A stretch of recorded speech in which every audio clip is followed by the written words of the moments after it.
News Central now. This hour begins in northern Nigeria, where President Bola Tinubu has expressed concern over the blackout in the northern region of Nigeria in the last week and is now leading efforts to end the disruption that has paralyzed social and economic activities. The president has directed the Minister of Power, Abdulai, the National Security Advisor, Nuhu Ribadu, and relevant agencies to speed up the pace of work to restore electricity to all the affected states in the north. In a statement by the Special Advisor to the President, Bayo Onanuga, President Tinubu is saddened by the reports of vandalism and willful destruction of power infrastructure and other public assets that caused the unfortunate blackout. He charged TCN engineers not to relent in bringing immediate relief to the people who need electricity to sustain their social and economic activities. Meanwhile, northern governors have raised concern over the blackout in the region and want the federal government and related authorities to fast-track the restoration of power. The Northern Governors Forum said this after a meeting of the union alongside traditional rulers and other stakeholders held in Kaduna. The vandalism of a transmission line in the region has thrown the north into a blackout for days. Businesses in several parts of the region are recounting losses while economic activities have been paralyzed in some places owing to the outage. Young teenage boys from Lagos, Nigeria, who were trafficked to Ghana under the guise of job opportunities have been successfully rescued. Ghanaian security officers, following an in-depth investigation led by News Central, raided the location where the boys were held and apprehended one member of the trafficking syndicate. This development comes after News Central reported on the plea from the mothers of Daniel and Zil, residents of Ikota Resettlement Estate in Lagos, urging authorities to expedite efforts to locate and rescue their children who were lured by unidentified individuals promising employment. It all started with a plea by the mothers of two teenage boys who had gone missing from their home in Ikota Resettlement Estate in the Lekki corridor of Lagos. The boys, Daniel and Zil, were reportedly lured and abducted by unidentified individuals who had promised them jobs. One of his friends came. He told him that they are going out to go and art film. Not to know that this is the word that the man that want to take them to Ghana, that put in their mind that they should deceive the parents, not to tell the parents the truth where they are going. Okay, on that fateful day, that was 2 weeks ago. Tomorrow, Friday, make it 3 weeks. Yes, I don't have phone. Give me the agent's number, give me the agent phone, and write the place you are going to so that I will know in case anything happens. So this is how we are start running up and down. Since that very day till now. Following the complaints, News Central Special Investigative Correspondent got cracking, and Daniel and Zil were eventually traced to where they were being held against their will in faraway Ghana. That was after being a guest in the hotel where the guy was working at the time in Lagos. And according to the victims, he said, whenever this guy comes around, you know, he comes around with so much flamboyancy, and he spends a lot of money in his hotel. And so that got him attracted to this particular guy, and he then started asking for a job. And then that was how the deal was set, and he promised him jobs. And the victim himself then invited his friend. It was from Zil to Daniel. But all we know is that from that day that they left their homes in the guise of going to get the job, they found themselves in Ghana. They have said also from the messages we've had from them earlier that they were blindfolded before they got to the location where we rescued them from. News Central secured the collaboration of Ghanaian Police Service to rescue the boys from their captors. In the process, 2 of those involved in the syndicate holding them captive were arrested by the Ghana Police Service. A total of 5 boys, 4 Nigerians and 1 Ghanaian were freed from the abductors. The boys narrate their harrowing experience. I wanted to go back home. Because you told him you wanted to go back home. How long have you been here? It's over a month now. Over a month now. Victims with us here. We have 5 people rescued. The Ghanaian police have been very, very fantastic and hospitable. These are the victims that we've rescued so far. These are their bags that they came to Accra with. This is Zeal, Daniel, Zeal, and what's your name? Ezekiel, Bright, and Victor. And they are all adults, 18 years and above. So that's the development. We also have two culprits in detention that were apprehended. One of them on the location, at the location where we discovered these guys, while the other one, we had to meet him up at a different location. They are both in detention right now. For the families of the two boys abducted from the Kotari settlement estate, especially their mothers, it was unbridled joy and thanksgiving for their rescue. Very, very excited, very happy. I'm more than happy. In fact, it's a great honor. The police people, they did a lot of things. In fact, it's beyond and my expectation. How do you feel? How did I feel? I'm overwhelmed. I thank the government. So what to advise other persons? I'm so happy. Like now, my brain is now set. To give us mental stress. God, everything else was not just in peace. This one here, this one here, this one here, this one here. Everyone just start hard. We're very, very happy. For now, the police in Ghana will push with their investigations, and hopefully the kingpins behind this sad tale will be brought to book. In Lagos for News Central, I am Chooks. Well, News Central's Marshal Onoye was with the Ghana Police Service when they rescued the missing boys, and he captured what the boys had gone through. We're here in a region in Ghana where the boys were kept, and we followed the case up when their parents called us, and we did that report on the Nigerians who were abducted and brought to Accra, Ghana, and subjected to some inhuman treatment, and then eventually forced to carry out some nefarious fraudulent activities online. And in collaboration with the Ghanaian police who led us to this place, we eventually rescued the victims. This house is where they were kept. If you can come along with me, I'll just show you. This building is occupied by the man whom they know as chairman, and he kept the boys here. Let's just go inside and I'll show you the rooms where these boys were kept.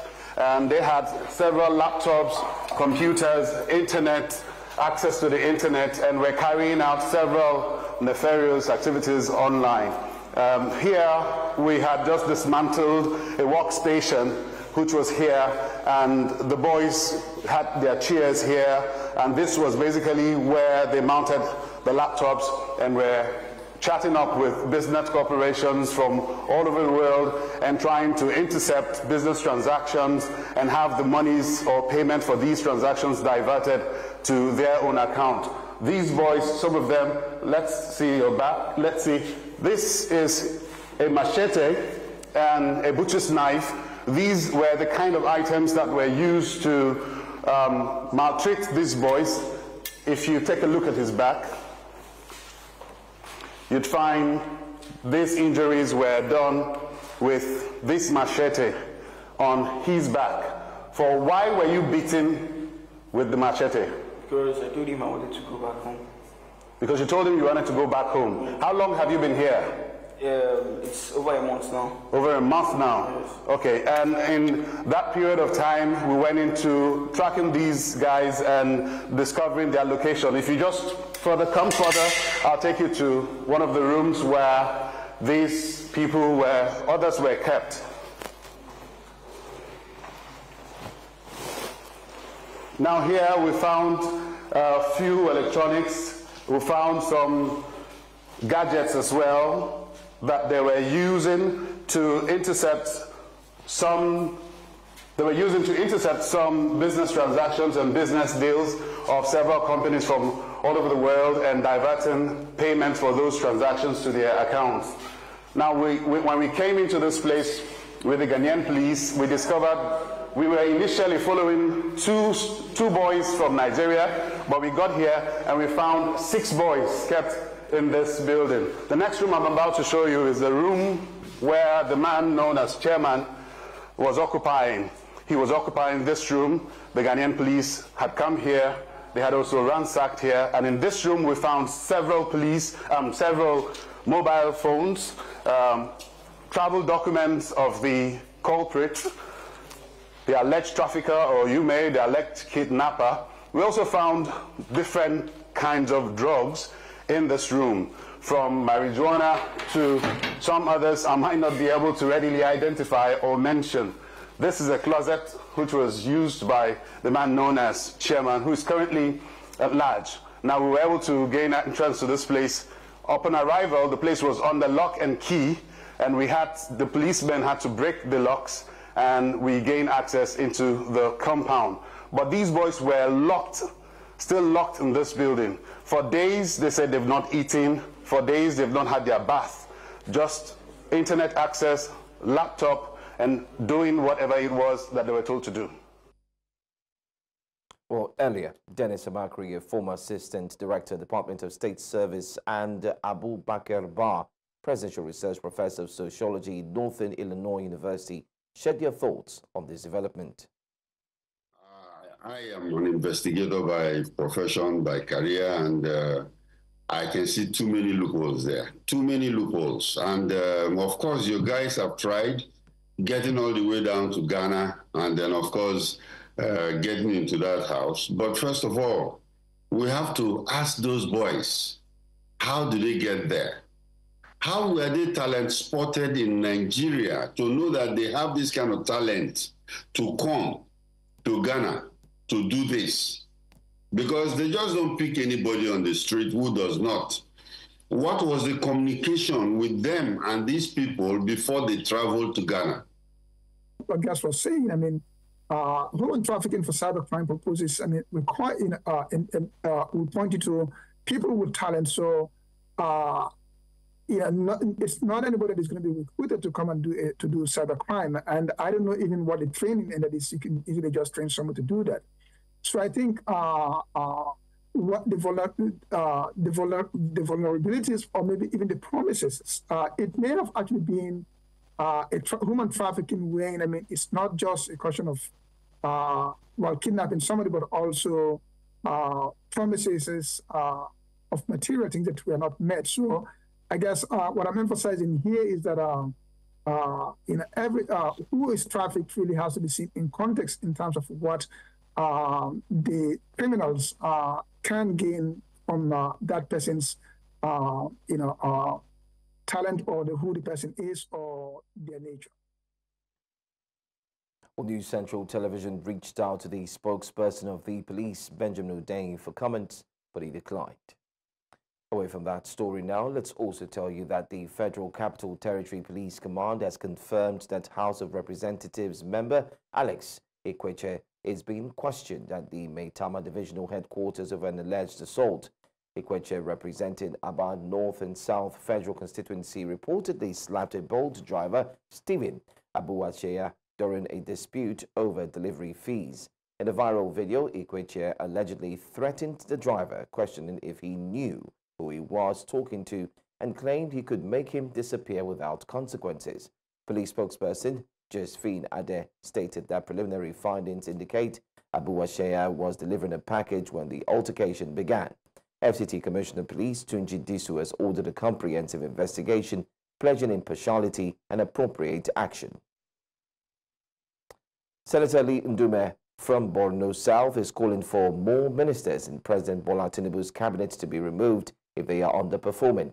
In a statement, Dum praised Tinubu's recent cabinet reshuffle, especially the creation of the Ministry of Regional Development to oversee regional commissions.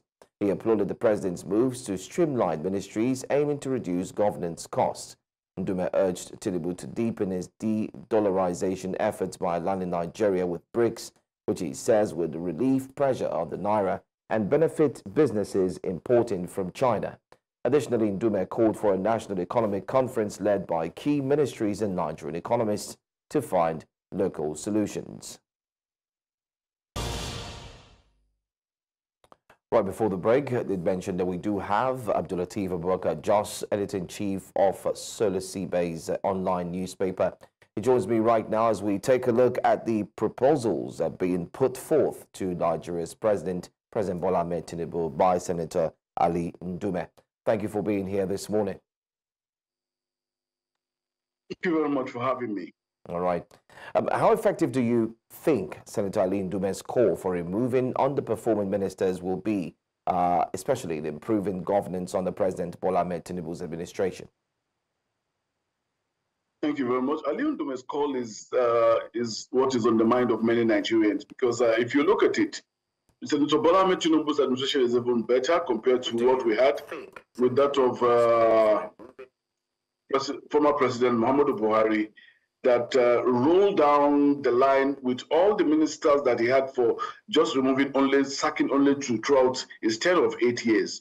But looking at what Bola Tinubu has been able to do, we expect him to even do more surgery than what we have on ground right now, because there are some ministers that are not performing. And you see, there's no two ways about it. When you look at the case of the Minister of Power, for instance, this is a minister that comes on air to mock Nigerians in the course of saying that they're trying to put things together in the power sector. Because why do I say he mocks Nigerians? The other time, only for him to come back and say he's sorry. He has said that about 2 or 3 times without even achieving much even in that sector. For instance, if you take the case of when he said Nigerians were not complaining about the high price of petrol, of fuel these days, because they don't have to fuel their generator at home because they have electricity. For the past 9 days, 17 northern states are in darkness as I speak with you now. For the past 9 days. And prior to that time, we've been having national grid collapse, back to back, sort of. So when you now look at it, what is this guy doing in the power sector? Although we all believe that even if you look at the app created by the special advisor of the president, Adiza Bala Usman, to monitor the appraisal, to do a sort of appraisal of the ministers, that is not enough. Let them show us their scorecard. So it is not, when you look at even the ministers that were removed, believe you me, I don't think there is none of them that were removed that are not worth removing, except for the Minister of State. Because like when you look at the Minister of State for housing that was removed, Alhaji Eti Gwanzo, you don't expect much from the Minister of State, because Minister of State work in tandem with the responsibility given to them by their senior ministers. You can imagine the other time that Wike is almost overshadowing the Minister of State, that you can even hardly see the Minister of State conduct any activities. But when you say a situation where ministers of states are removed, I find it horrible, because in the first instance, why do you even have to have Minister of State? Because the Minister of State can hardly do anything except responsibility given to them by their senior ministers. All right. Well, you've mentioned that some of them actually deserve to be removed. But can we also look at these very key questions that many Nigerians are asking? What do you think is the yardstick in which we could use to measure the processes, the progress, the impact that either of these ministers have had? And do you think that there could or there should have been, very easy, my brother. there should have been a yardstick? So that because if there's a metric, it also means that there are others who... Can you hear me, please? I can hear you loud and clear. Go ahead. Yes, I can. Go ahead. Can you hear me, please? Yes, I can. I can hear you. Am I audible? Yes, you are. We can hear you. All right. I think we seem to have a connectivity issue right there. Hopefully, we can get this sorted out. We can hear you. We can hear you very much, Mr. Jos. Hopefully, we can get that sorted out. But I'm afraid if we can't, we might have to just move ahead with the news and take a look at other very interesting stories as well. Hopefully, we can circle back to that story. Well, let's go now to another news. Chief Justice of Nigeria, Justice Kudirat Kekere-Ekun, has summoned judges linked to conflicting rulings in River State political cases. A National Judicial Council panel led by a former appellate justice and 2 court heads will investigate with a report due this week. The Chief Judge of the Federal High Court will face questioning on Tuesday, while the Chief Judge of River State High Court is set to appear next week. Now, this action follows formal complaints to the council. Justice Kekere, during her Senate confirmation in September, emphasized her commitment to a corruption-free judiciary, vowing zero tolerance for judicial misconduct. And now to Labour matters. The federal government has reaffirmed its commitment to fully implement the new 70,000 naira minimum wage with no half measures. Secretary to the Government of the Federation, George Akume, made this clear after meeting with President Bola Tinubu at the State House, Abuja. Akume praised state governors who have already started implementing the policy, noted that the new national minimum wage is a top priority for President Tinubu's administration. He encouraged other governors to follow suit and begin payment. The issue of the new minimum wage has always been central to the thinking of the government of President Bola Tinubu. And that was why he quickly assembled. They put in place the tripartite arrangement to look at all the issues, and this was properly carried out.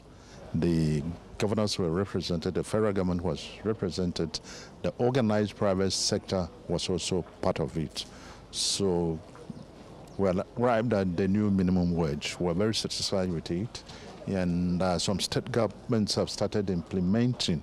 Others have even gone beyond 70. So I believe that there's no problem with that whatsoever.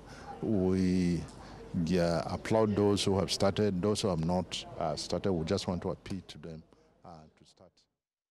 And now to health matters. Matters concerning health has it that members of the Joint Health Sector Unions and Assembly of Healthcare Professionals Johesu last Friday commenced a 7-day warning strike following a 15-day notice of industrial action issued to the federal government. The national chairman of the union, Kabiru Mininjibir, listed some of its demands to include the immediate implementation of the consolidated health salary structure, payment of a 25% review of its arrears from June to December 2023, upward review of retirement age for health workers, tax waiver on healthcare workers' allowances, and the immediate payment of COVID-19 inducement hazard allowance, among other demands. The body is asking all its members across the country to comply with the directive. Well, to also speak on this, joining me, I do have Comrade Martin Eggman, National Secretary, Joint Health Sector Unions, Johesu. Thank you so much for being here this morning. Well, here again, another strike. Thank you. Good. Could you please elaborate on the core issues that have led to the decision to embark on this strike? Because it's starting to look like we're having so much mentions about strike, industrial action here and there. And are there specific demands that the government has failed to address? We'd like you to please point these out as we have this conversation. Thank you so much, News Central, for having me. Yes, clearly the issue at stake had been issue that have been existing for a while now, specifically since 2014. The situation with us in the health sector is that of, when we're talking about remuneration justice. And we have, over time, advocated that any treatment of workers in the health sector should reflect the principle and the tenet of social justice. So in 2014, we had a trade dispute that was declared aftermath the adjustment of the consolidated medical salary structure, which is a salary structure meant for medical practitioners, which has become an issue. And the reason why it becomes an issue is that the collective bargaining agreement, which we refer to as CBA, that established the two salary structures in the health sector, prescribed that there must be an adjustment on the two simultaneously. One, in 2009, there was two salary structures established for health workers. the COMES, which is Consolidated Medical Salary Structure, like I said earlier, is for the medical practitioner, the medical doctors. Then for other health workers is Consolidated Health Salary Structure. So the collective bargaining agreement establishing these two salary structures establish the fact that whenever one is adjusted, the other should be adjusted. But at that time, the government at that time adjusted the COMES and violated that principle of CBA and did not adjust the CONHES. So since then, the health workers under the Joint Health Sector Union are comprising of 4 registered unions. It used to be 5 registered unions. Okay, but now comprises of 4 registered unions. The Medical Health Workers Union, the Nigerian Union of Allied Professionals, the Senior Staff Association of Universities, Teaching Hospital, Research Institution, and other associated institutions, Southline, and then we have NASU, the Non-Academic Staff Union of University and Associated Institutions. So these 4 registered bodies have advanced this issue of discrimination in this remuneration, that the adjustment that should be done on CONHES since 2014 has not been done. So over time, we have engaged government severally. Between 2014 to date, we have engaged government at different levels, at the level of ministry, department, and agency that are relevant to this struggle. And we have canvassed the principle of social justice to resolve this matter. Unfortunately, the successive administration in this country, even right from the administration of President Goodluck Jonathan, had not sufficiently addressed this issue. So the Buhari administration too pledged to address this issue, but they have not. So the current administration showed some, goodwill in addressing this matter. Precisely on the 5th of June 2023, His Excellency President Bola Ahmed Tinubu, GCFR, invited the leadership of JOSU to the State House. And we discussed on it because then we declared an indefinite strike that snowballed into his administration. So he came on board, and so he invited us that I want to address this issue. And he showed that commitment to address it by directing the relevant organs of government to negotiate with us on how to resolve it. But however, even before his administration, a report had been generated from what we call the high-level body of government. It's a committee comprises of ministry, department, and agency of government that are relevant to this matter. And a report had been generated. The report was to be presented at the last administration to the Presidential Committee on Salary. But despite declaring a trade dispute on this matter, the administration did not address it. So this administration inherited this trade dispute. All right. So this administration let me come in, comrade. Since that 5th June 2023, that issue has not been addressed. So we have a lot of correspondences with these relevant MDAs to address this issue, but these are not being addressed. But also fundamentally speaking, we want to look at the other issues which are also very germane to us, like our workers at the regulatory. All right, Mr. Have not been paid since January. But I think you've actually done justice to the question, indeed. Going further to break it down for us, and hopefully we'll get to hear what the government would say in terms of responding to this strike. Thank you so much for joining us, and thank you for your time. Let's move on now to our next story. The Minister of the Federal Capital Territory, Hanson, has flagged off the upgrade and construction of the Army War College Road in the Buhari Area Council of the Federal Capital and other ancillary roads.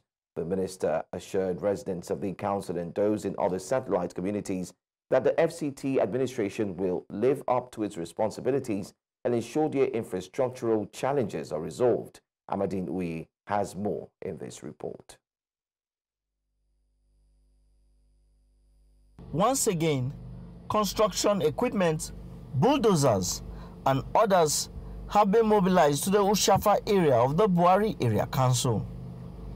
This time, the project being flagged off is the upgrading of the Army War College Road and other ancillary roads within the area council. The FCT Minister Hanson assured of government's commitment to ensuring that there is adequate infrastructure for residents. This is just 1 year and some few months Mr. President has stayed in office. See what he has done in terms of infrastructure, the area council. Can you say, when he stays 4 years, what will happen in the area council? Can you say what will happen in 4 years? What will happen in the area council? My dear good people, are you not happy? Oshafa people, are you not happy? While the coordinator of the Satellite Towns Development Department gave a vivid description of the project, the Minister of State for the Federal Capital informed those present of its benefits. The upgrading of War College, Army checkpoints, and other ancillary roads is to bridge the infrastructural deficits in the satellite towns and area councils. Your Excellency, let me highlight the scope of the project. Upgrading of 11-kilometer roads, site clearance and earthworks, 150-millimeter thick crushed stone base, 150-millimeter thick lateritic sub-base, 60-millimeter thick asphaltic binder course, 40-millimeter thick asphaltic wearing course, construction of bores culverts and pipes lined of different sizes, construction of trapezoidal concrete line drain, construction of access slabs and culverts, and lastly, installation of solar street lights. This significant project, which will undoubtedly enhance the infrastructure of our rural area and improve the quality of lives of our residents. This project is a testament to the fact that the FCT administration also focuses on the well-being of our rural communities. The FCT minister assured area council residents and those residing in satellite communities that the FCT will keep to his word by ensuring their infrastructural challenges are resolved. I can assure you, every area council will be treated very well. You don't need to worry yourself. The renewed hope agenda is real. You can see, promise made, promise fulfilled. He urged the residents to be patient with the president, saying that the renewed hope agenda will live up to his promises. In Abuja for News Central, I am Amadine Uyi.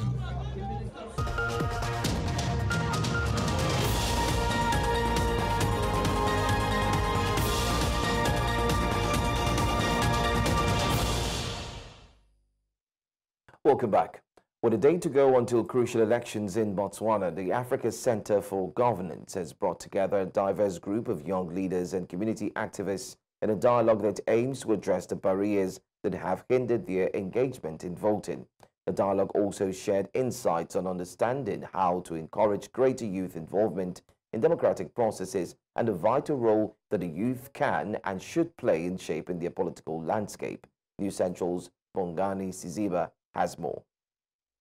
The 2024 elections in Botswana are just around the corner, and the youth, who represent over 60% of the population, are stepping up to make their voices heard in a political landscape that is often overlooked their aspirations. This dialogue is a turning point for youth's participation in the elections. They say it's not just about voting, but about holding the government accountable once they are elected. This time, the youths are saying they won't just vote and walk away. The youth have traditionally been neglected in political campaigns and political policies as a whole, and this is because we don't participate in elections. So I'm hoping that this becomes the first step in a 1,000-mile journey to becoming a group that is recognized, and by the time I leave the bracket, they would be a group that is taken seriously. And when any policy considerations are made, it's not just ticking a box, but it's meaningful inclusion and consideration for the youth. However, while enthusiasm is high among many young people, they remain concerned about how independent the country's Electoral Commission is and its ability to execute its mandate. the fact that IEC is under the office of the president really says a lot, because I'd want to believe the IEC is going to in a way push the narrative that the president has set, although it might not be direct to say if you look at this is the case. But when you sit down and critique and analyze, you'd want to draw a conclusion that indeed the IEC is most probably working under the directives of the president. The lack of confidence in political structures is another of the factors driving empathy among the young. This year, however, they say the unique circumstances, a growing push for civic engagement and initiatives like Vote 2024 are fostering hope and enthusiasm. The overarching theme as to why there is a lot of motivation with regards to this election is basically a protest against the ruling government, the policies of which they've implemented, and what they failed to do in terms of meeting our needs. So, yes, just to answer that question, it is somewhat of a protest, and hence why there is somewhat of uncertainty with regards to the results or what should we expect in these upcoming elections. Despite the obstacle, it's clear that many young people are keen to engage and are preparing to take charge, while also recognizing that improvements are needed in how politicians address their concerns. I think whoever comes victorious out of these elections should try and address the employment crisis that the youth of Botswana have, because I feel like that's the main issue that we have in Botswana. As Botswana heads towards its elections, the voices of its youth are more critical than ever. They demand more than just empty promises. They seek a government that prioritizes their future. In Gaborone, Botswana, for News Central, Bongani Siziba. All right, now we're going to join our correspondent Bongani Siziba in Gaborone, where she would bring us more reports. Good morning to you, Bongani. A very good morning to you, Joy, and our viewers. Great. Colleague, bring us up to speed on what's really happening over there. Yes, it's quite a very calm morning here in Botswana. A day just before the elections, one would think that you would see people going around in the streets, maybe campaigning their last campaigns. But I'll just ask my camera person, Sponelo, just to show you around in the city center. People are just going about their businesses. I've been talking to people. Yeah, some of them, I asked them about elections. Some they don't even know that there are elections. Quite interesting. But however, this is the first time that also the youth have also registered, like the voters that have registered this year are more than 1 million in a population of almost 2.3 million. This is a very big number for youth, especially.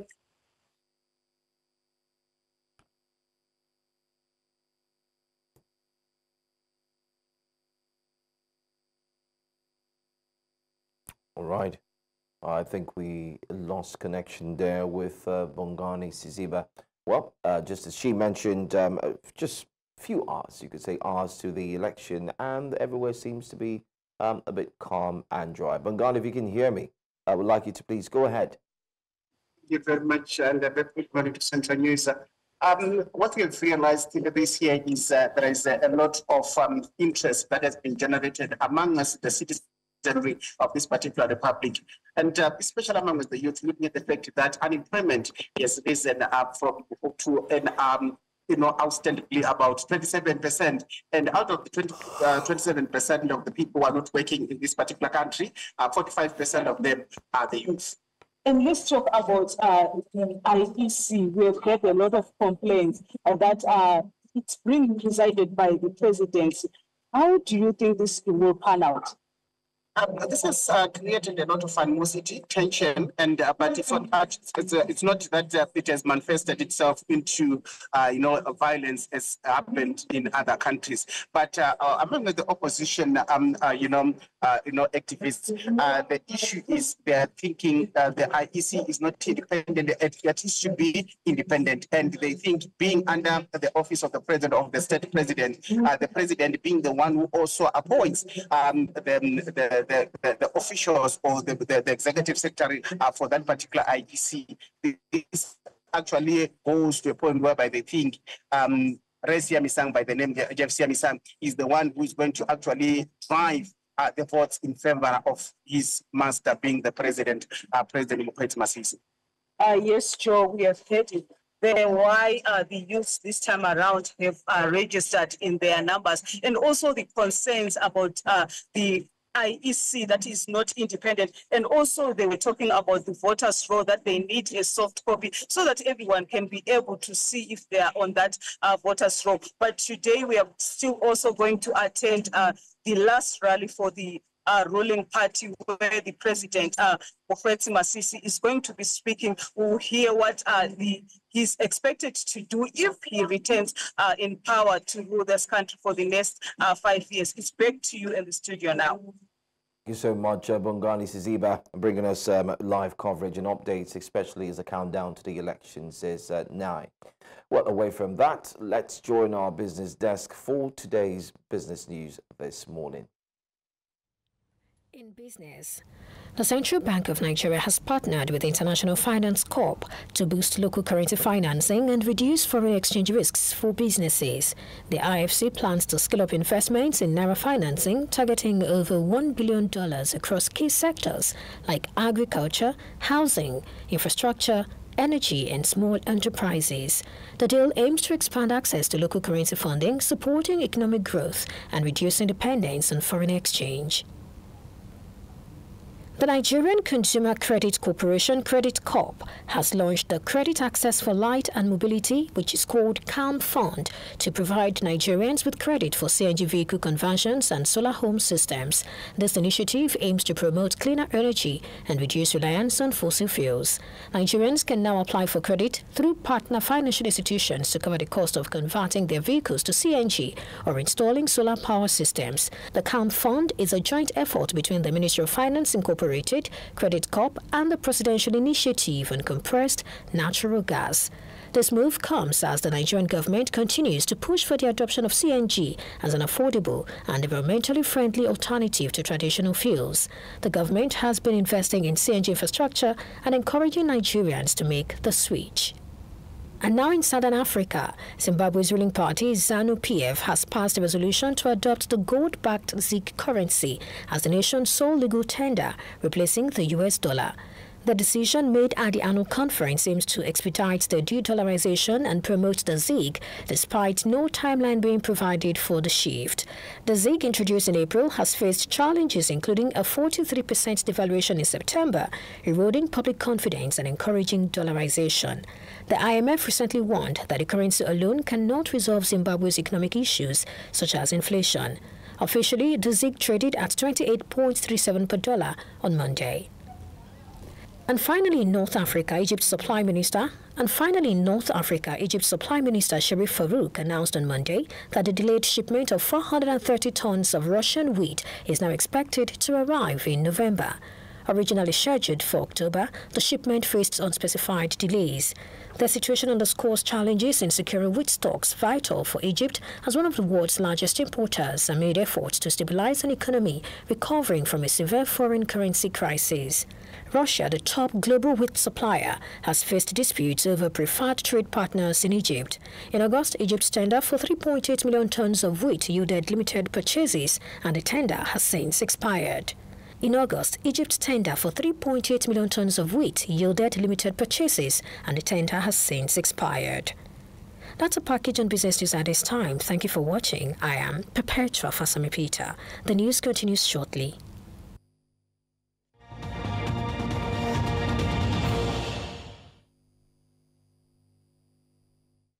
In the world of sports, Manchester City and Spain midfielder Rodri was awarded the men's Ballon d'Or on Monday after winning the 2024 Ballon d'Or standings in his first nomination for the prestigious award. Y bueno, a uno que creo que yeah, it is. I mean, you know, I said it last year, you know, with the players that surround me, amazing players, as you can see at the highest level. That's all we have for you on the news this hour. Before we go, let's take a look at the major stories Northern governors ask federal governments to urgently address blackout as President Tinubu expresses concern, directs speedy restoration of electricity. Chief Justice of Nigeria summons judges linked to conflicting judgments in Rivers State. Youth in Botswana engage in dialogue ahead of elections. You can watch News Central live every day on DSTV channel 422 and Star Times channel 274. You can also stream live on YouTube as well as on Facebook. I'm Joe Hanson, thanking you for watching. Good morning.